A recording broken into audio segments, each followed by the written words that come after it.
Retrouvez là-bas notre ami et correspondant Dominique Derda. Bonjour Dominique, qui a choisi de nous parler ce matin d'un mouvement de contestation plutôt inattendu et qui a vu le jour dans la ville d'Ekaterinbourg, c'est dans l'Oural, où une partie effectivement des habitants s'oppose à la construction d'une cathédrale.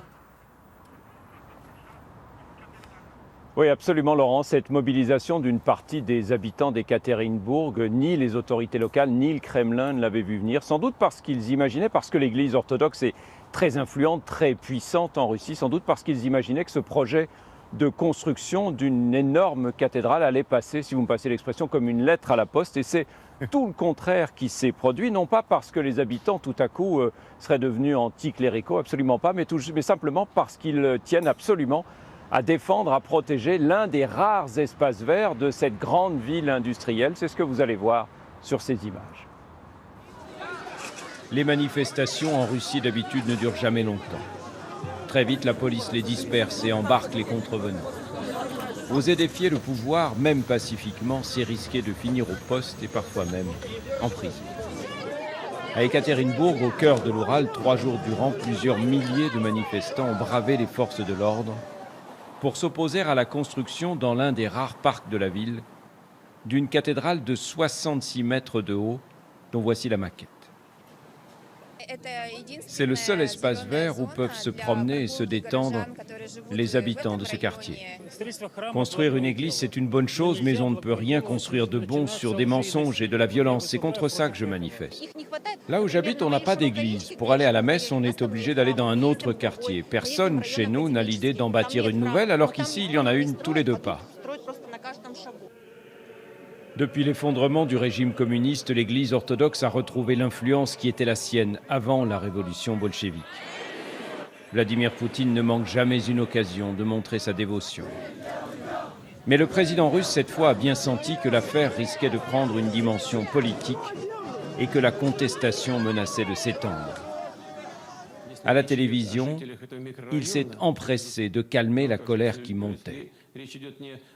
Une église, à mon avis, doit unir les gens et non pas les diviser. Alors il y a un moyen très simple de décider. Il faut leur demander leur avis. Et la minorité devra se plier au choix de la majorité. C'est ça la démocratie. Le maire d'Ekaterinbourg a bien reçu la consigne. Devant les manifestants, il s'engage à lancer une vaste enquête d'opinion.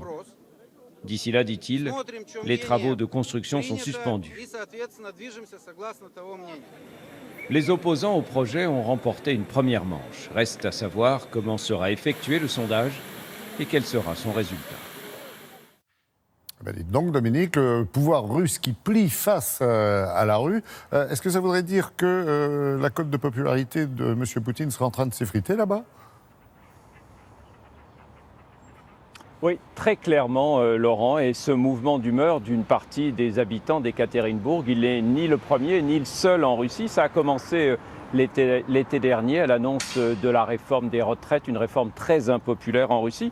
Et ça continue à plusieurs endroits à travers le pays. Pour vous donner un seul exemple, dans la région d'Arkhangelsk, au nord de la Russie, depuis 6 mois maintenant, les habitants sont mobilisés pour protester contre un projet d'installation là-bas d'une énorme décharge d'ordures ménagères, les ordures ménagères de la ville de Moscou, que Moscou veut exporter à 1200 km au nord pour s'en débarrasser, parce que la capitale russe ne sait pas quoi en faire de ces ordures. Et la raison pour laquelle le Kremlin est en train de lâcher du lest là-bas comme à Ekaterinbourg, eh bien c'est tout simplement parce que Vladimir Poutine craint une forme de contagion. Il craint que ces petites mobilisations, ces petites contestations locales, grâce aux réseaux sociaux, s'étendent et donnent lieu à un énorme mouvement national du même genre que celui des Gilets jaunes en France. Et ça, vous l'imaginez bien, pour Vladimir Poutine, c'est absolument inenvisageable. Merci beaucoup Dominique pour ces explications et bonne journée évidemment à vous et votre équipe.